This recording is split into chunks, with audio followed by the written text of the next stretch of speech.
영생을 믿습니다. 아멘. 오늘 새벽에 하나님께서 우리에게 주신 말씀은 디모데전서 5장 1절에서 16절까지의 말씀입니다. 페이지 수는 신약전서 341페이지입니다. 디모데전서 5장 1절에서 16절까지 말씀, 저와 여러분들이 교독으로 보도록 하겠습니다. 제가 먼저 읽겠습니다. 늙은이를 꾸짖지 말고 권하되 아버지에게 하듯하며 젊은이에게는 형제에게 하듯하고 늙은 여자에게는 어머니에게 하듯하며 젊은 여자에게는 온전히 깨끗함으로 자매에게 하더라. 참 가부인 가부를 존대하라. 그들로 먼저 자기 집에서 효를 행하여 부모에게 보답하기를 배우게 하라. 이것이 하나님 앞에 받으실 만한 것이니라. 참 가부로서 외로운 자는 하나님께 소망을 두어 주야로 항상 간구와 기도를 하거니와 내가 또한 이것을 명하여 그들로 책망받을 것이 없게 하라.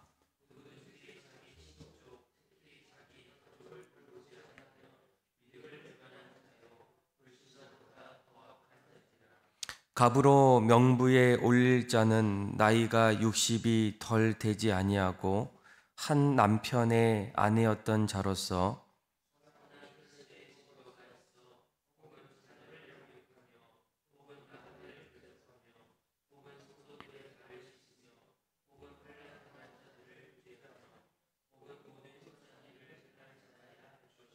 젊은 가부는 올리지 말지니 이는 정욕으로 그리스도를 배반할 때에 시집 가고자 함이니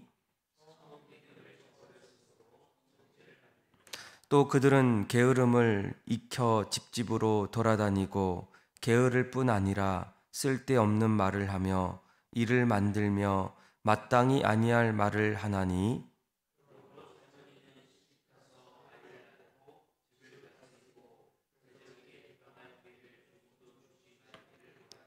15절 그리고 16절 같이 읽겠습니다. 이미 사단에게 돌아간 자들도 있도다. 만일 믿는 여자에게 가부 친척이 있거든 자기를 도와주고 교회가 짐지지 않게 하라. 이는 참 가부를 도와주게 하려 함이라. 아멘. 오늘날 전 세계적으로 가장 큰 염려와 또 걱정이 있다면 무엇보다도 세대 간의 갈등이 아닌가 그렇게 생각되어집니다. 정치를 보더라도 또 여러 사회와 교육 또 삶의 영역에서 이 세대 간의 갈등은 각각 바라보는 그런 관점과 인식이 너무나 달라서 무엇을 어떻게 해야 할까 그 안에서 갈등이 일어나고 함께 여러 가지 일들을 헤쳐나가야 함에도 불구하고 여전히 그 갈등 속에서 지지부진한 그런 모습들을 너무나 많이 보고 있다라는 거예요. 그래서 해야 하는데 또 하나하나 헤쳐나가야 함에도 불구하고 여전히 서로의 다른 의견들 또 다른 인식 속에서 앞을 향해서 나아가지 못하는 일들이 오늘날 전 세계적으로 곳곳에서 일어나고 있게 됩니다. 그러다 보니까 점점 함께하는 시간들보다는 서로 마음이 맞는 특별한 그런 모임들이 하나하나 이렇게 생기는 가운데 있지만 오늘 우리가 읽었던 말씀을 보게 되면 그럼에도 불구하고 여전히 이 많은 세대의 갈등 속에서도 함께 할 수 있는 그런 곳이 있다면 그것이 바로 교회라는 거예요. 교회를 가보면 또 우리가 교회를 이루는 그 삶의 자리에는 어린아이부터 또 장년 그리고 노년에 이르는 그런 모든 세대가 함께 있는 그곳이 바로 교회가 아닙니까? 이런 좀 특별한 또 이런 요즘 시대에 이런 모습들을 여전히 가질 수 있었던 가장 큰 이유는 무엇일까? 교회는 무엇보다 가족이기 때문이에요. 어린아이들, 또 자녀들, 그리고 장년들, 그리고 심지어는 노년에 이르는 그 모든 세대가 함께 어울려서 그 자리에서 모든 일들을 하나하나 만들어갈 수 있는 그 가장 큰 이유가 무엇입니까? 하나님께서 교회를 하나님의 가정 또 가족으로 그렇게 부르셨기 때문입니다. 우리도 신앙생활 할 때 우리 주변에 보면 아이들도 볼 수 있고 또 어른들도 볼 수 있고 또 흰머리가 많이 난 이 노년의 어르신들도 함께 모여서 또 예배하고 또 교제하고 또 하나님 나라를 함께 세워나갈 수 있는 가장 큰 이유가 무엇입니까? 하나님께서 우리의 아버지이기 때문이에요. 하나님이 우리의 아버지 되시고 우리는 그의 자녀가 되기 때문에 우리 모두가 한 곳에서 세대의 갈등을 넘어서 여전히 모두가 함께하는 그런 모습들을 보게 됩니다. 그런데 여러분, 우리가 이 가족을 이룰 때에 한 가지 중요한 것은 무엇입니까? 어떤 분들은 가정을 생각해 보게 되면 너무나 당연하고 또 편해서 무례를 저지르는 그런 모습들도 많이 있어요. 그런데 참된 가족의 모습은 어떻습니까? 가장 이상적인 가정은 서로를 존중하고 또 배려하고 또 여전히 사랑하는 그런 모습이라는 거예요. 오늘 우리가 읽었던 1절부터 2절 말씀까지 보게 되면 혹시 가정 안에서 또 내가 대하는 여러 사람들 앞에서 특별히 나이가 드신 분들을 바라볼 때 사도 바울은 교회를 이뤄 나가는 이 에베소 교회 또 디모데에게 그들을 이렇게 바라보고 대하라라고 말씀하고 있어요. 우리 한번 1절에서 우리 2절의 말씀 한번 읽어볼까요? 시작. 늙은이를 꾸짖지 말고 권하되 아버지에게 하듯하며 젊은이에게는 형제에게 하듯하고 늙은 여자에게는 어머니에게 하듯하며 젊은 여자에게는 온전히 깨끗함으로 자매에게 하듯하라. 아멘. 그러니까 교회를 이루는 성도들을 바라보면 다양한 그런 성도들이 교회를 이루게 됩니다. 거기에는 늙은 분도 계시고 또 젊은이도 계시고 또 늙은 여성들도 있고 또 젊은 여자들도 있을 때 그들을 어떻게 바라봅니까? 늙은이를 꾸짖지 말며 오히려 아버지처럼 대하라는 거예요. 사랑으로 늘 돌봐주셨던 그 아버지를 바라보면서 내가 교회 안에서도 나보다 나이가 드신 분들을 바라볼 때 하나님이 우리의 아버지 되시고 또 그 안에서 우리가 어르신들을 가정의 아버지처럼 또 어머니처럼 여기는 일들이 교회 안에서도 당연히 필요하다라는 겁니다. 또 젊은이들 바라보면 가벼울 수도 있고 또 어릴 수도 있지만 오히려 어떻게 대하라고 말합니까? 형제를 대하듯 함께 가정을 이루어 나갈 때 비전을 바라볼 때 형제들과 동역하면서 나아가는 그런 모습들이 젊은이들에게도 필요하다라는 겁니다. 또 늙은 여자들에게는 늙은 아버지는 아버지처럼 또 늙은 어머니에게는 어머니처럼 하듯 그렇게 하게 되고 또 젊은 여자들도 있겠죠. 그들을 온전히 깨끗함으로 자매를 대하듯 하라라고 얘기합니다.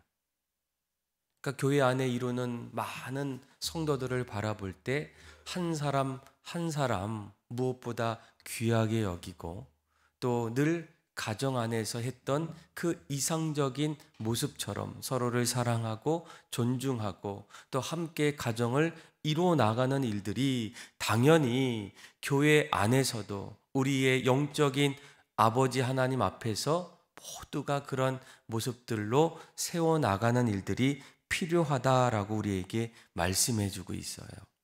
여러분, 실제로 교회 안에 보면 여러분들이 함께 만나는 분들 보면 나이가 나보다 많은 사람도 있고 또 적은 사람들도 있어요.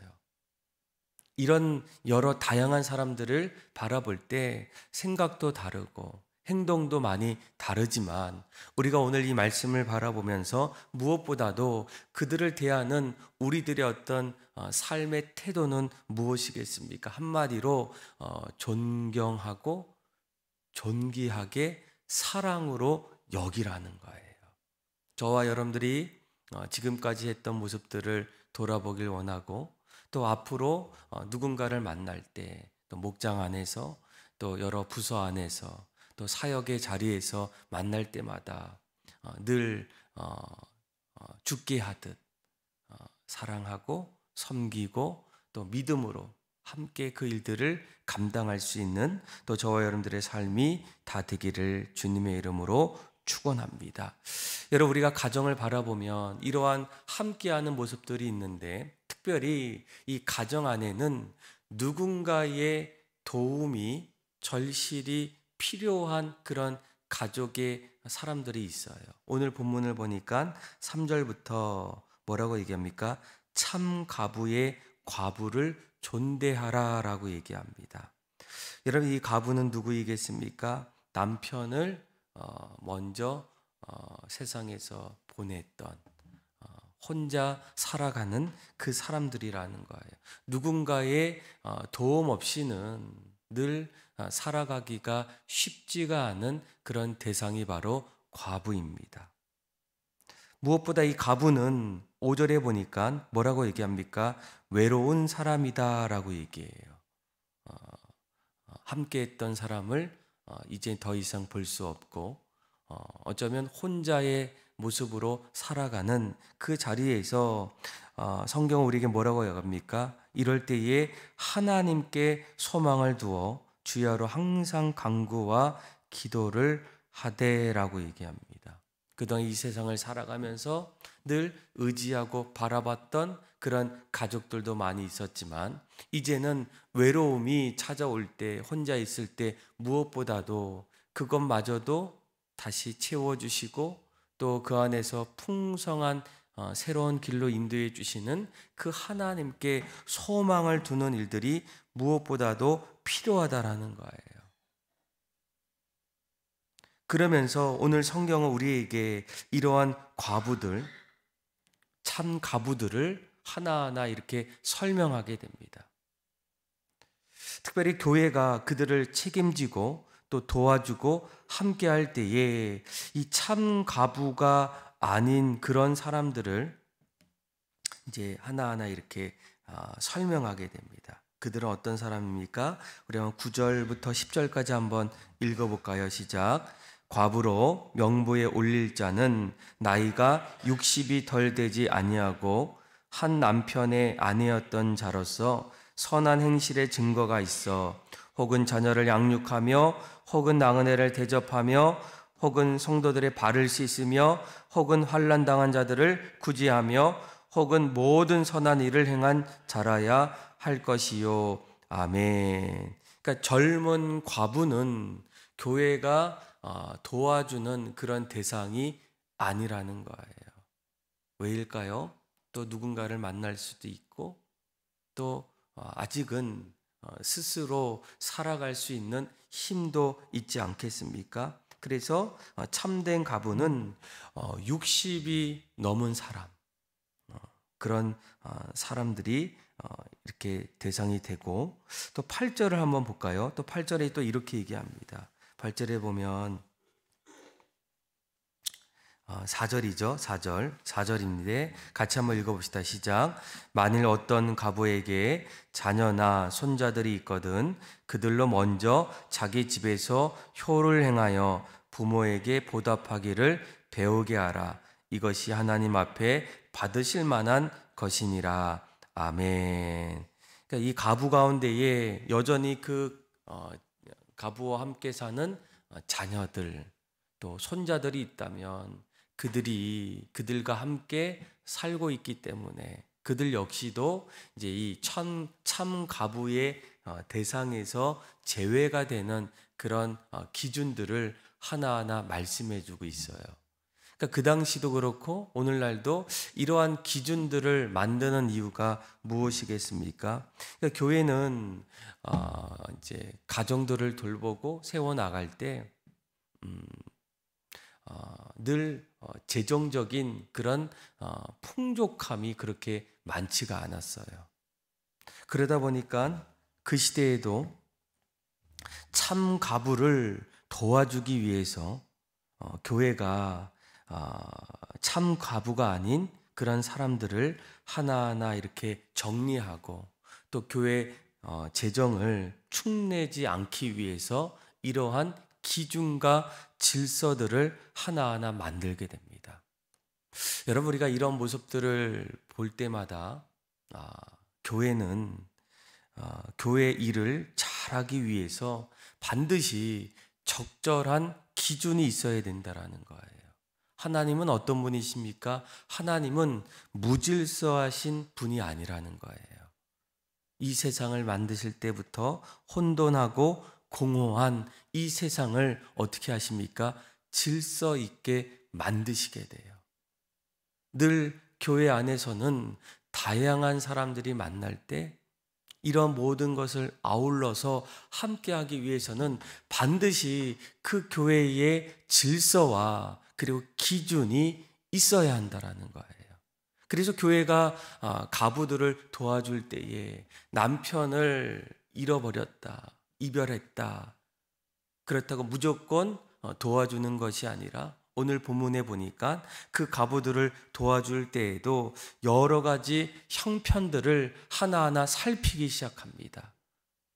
남편을 잃은 것은 너무나 아프고 슬픈 일이지만 여전히 그 가부의 삶의 자리에는 자녀들이 있고 또 자녀들과 손자들이 함께 그렇게 살고 있다면 그들이 먼저 집에서 효도하기를 먼저 배우게끔 만드는 것, 그리고 더 어려운 사람들, 더 도움이 필요한 그런 가부들을 찾아서 교회가 그들에게 손을 내밀고 또 그들의 형편을 세워주는 일들이 반드시 필요하다라는 거예요. 그래서 16절에 이렇게 얘기하지 않습니까? 만일 믿는 여자에게 과부 친척이 있거든 자기가 도와주고 교회가 짐지지 않게 하라. 이는 무엇 때문입니까? 참 가부를 도와주게 하려 함이라라고 말씀하고 있어요. 그러니까 정작 도움을 받아야 될 사람들, 그 사람들을 찾아가고 그리고 그 사람들을 위해서 하나하나 교회가 그 일들을 세워나가는 일도 필요하다라는 거예요. 아마 교회 안에는 너무나 많은 다양한 사람들이 있지 않겠습니까? 그런데 보는 관점에 따라서 교회를 향한 여러 가지 도움들을 구할 때가 참으로 많이 있어요. 또 교회 안에는 교회를 이뤄나가는 여러 가지 중요한 이 재정적인 사용들도 아마 그 당시도 또 지금도 많이 있지 않겠습니까? 뭐 이런 여러 가지 것들을 하나하나 세워나가기 위해서는 반드시 그 교회의 질서 또 기준들 이런 부분들을 세워나가는 일이 필요하다라는 거예요. 사도 바울이 에베소 교회 성도들에게 또 디모데에게 디모데가 교회를 세워나갈 때 사람들을 세우고 또 사람들을 도와주는 일들 그냥 도와주지 않고 또 그냥 세우지 않습니다. 어떻게 세웁니까? 세우는 여러 가지 기준들을 가지고 하나하나 직분자를 세우고 또 교회 안에 어려운 사람들을 도와주게 된다는 거예요. 아마 우리의 신앙의 생활에도 이 신앙생활에 여러 가지 기준들이 있을 거예요. 여러분 이 기준들을 여러분들이 잘 세우셔야 됩니다. 그 기준이 우리의 신앙을 건강하게 만들 뿐만 아니라 흔들리지 않게 늘 그 자리에서 주님을 바라보며 나아갈 수 있도록 그렇게 만든다라는 거예요. 그래서 오늘 이 사도 바울은 디모데에게 교회는 너무나 많은 늙은이들, 젊은이들, 또 늙은 여자들, 또 젊은 여자들, 많은 사람들이 모일 때에 그들을 사랑해라, 존중해라. 세대 간의 갈등도 있지만 우리는 하나님을 우리의 아버지로 모시고 아버지 되신 그 자리에서 모두가 함께 했을 때 그들은 우리의 가족이고 형제이고 자매라는 거예요. 그러니까 여러분들이 교회에 오실 때 예배만 드리고 집에 가는 것이 아니라 저는 여러분들이 한두 사람 이상 늘 교제하고 또 바라보면서 오늘 본문에 뭐라고 얘기합니까? 아버지처럼 대하고 어머니처럼 대하고 형제하듯 대하고 늘 사랑으로 깨끗하게 도와주는 일, 이것이 우리가 사람들을 만날 때, 성도들을 바라볼 때, 함께할 때에 지내야 될 모습이라는 거예요. 아마 이런 모습은 예수님께서 우리에게 늘 얘기하셨던 하나님을 사랑하고 이웃을 사랑하는 그 말씀의 모습이 아니겠습니까? 여러분들 어떻습니까? 하루하루 지내면서 내가 만나는 사람들, 우리의 형제이고 또 우리의 자매인데 어떻게 바라보고 대하고 계십니까? 오늘 말씀처럼 늘 존경이 또 사랑하듯 깨끗함으로 자매하듯 그렇게 대함을 통하고, 그리고 우리 주변에는 누군가 어려운 사람들이 아마 있을 겁니다. 다 기준이 조금씩 다를 거예요. 그런 모습들을 바라보면서 내가 함께 할 수 있다면, 또 내가 도울 수 있다면, 그 자리에서 내가 그들의 오른손이 될 수 있다면 그 일들을 감당하고 기도하고 함께 더불어서 또 세대의 갈등을 넘어서 하나님의 사랑으로 하나된 모습으로 그렇게 나아갈 수 있는 저와 여러분들의 삶이 다 되기를 주님의 이름으로 축원합니다. 기도하겠습니다. 하나님 아버지 감사합니다. 오늘 말씀을 통해서 하나님 우리의 삶의 자리에 만나는 수많은 사람들 앞에서 이제는 세대 간의 갈등을 통하여 점점 바라보지 않고 함께하지 않으며 남남으로 살아가는 그 자리에 하나님께서 우리를 다시금 영적인 가족으로 부르셨을 때 늘 죽게 하듯 사랑하고 존경하고 늘 함께하는 마음을 갖게 하여 주시고, 또한 어려운 사람들이 있다면 그들을 돌보게 하여 주시고, 또 그들과 함께 아름다운 신앙의 가정을 이뤄 나갈 수 있도록, 교회를 세워나갈 수 있도록 은혜를 베풀어 주옵소서. 그렇게 우리 모든 삶을 새롭게 세워주시고 하나님을 찬양하며 사랑이 많으신 예수님의 이름으로 기도합니다. 아멘. 찬송